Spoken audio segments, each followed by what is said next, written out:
ni agiteteire thirikari na wongerereku wa mathogora ma maguta guku bururi-ini akiuga ati uyu ti wendi wa thirikari no indi ni thina wa kimabũrũri akiaria hindi ya uruguria wa tabarĩra itiganite mwena-ini tabarĩra itiganite matũra-ini ma Emurua Dikir Kilgoris.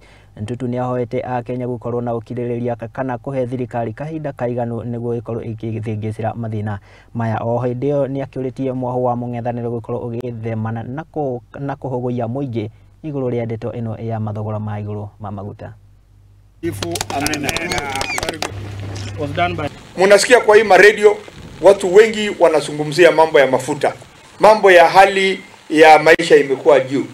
Mimi nataka na niko na matangazo mzuri, na mimi nalisema nyinyi kama watu wangu na watu kama watu ya Kenya Kwanza, ya kwamba mafuta sisi ya mafuta kwa Kenya tunanunua kutoka nje. Sasa kitu ya mtu ile siku ataweka bei atakuuliza. Mnasikia hiyo? Hawezi uliza hii mafuta tunaleta kutoka Ulaya. Tanzania ukiangalia mafuta iko karibu na ya Kenya. Ya Uganda iko juu kidogo. Ya hata ukienda hizi East Africa countries siko juu kidogo kuliko Kenya.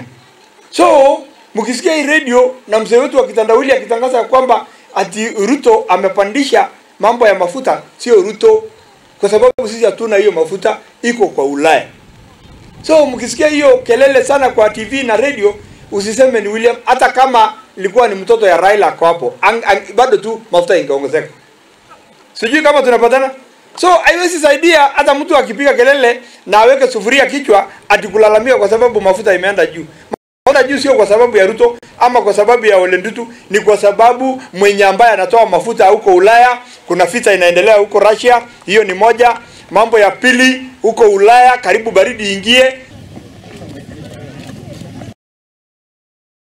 No wega no wanakĩigua yakaya menya nĩ ndume.